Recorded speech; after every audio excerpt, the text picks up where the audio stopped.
Narito na ang Ratsyada Balita.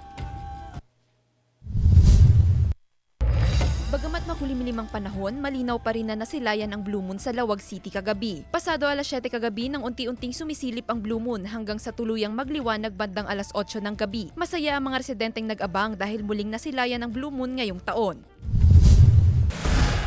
Inilunsad ng DOH Ilocos Region ang proteksyon para sa alta presyon program sa Ilocos Sur. Layo nitong palakasin ang laban kontra high blood pressure o hypertension sa mga komunidad. Ang PPSA program ay inisyatibo ng gobyerno na layong tulungan ang mga Pilipino na mapigilan o makontrol ang high blood pressure sa pamamagitan ng early screening, proper treatment, healthy lifestyle promotion kabilang ang accessible na serbisyong pangkalusugan. Layon din ng programa na maiwasan ang malubhang komplikasyon tulad ng stroke, heart attack, kidney disease, pagkabulag at premature death.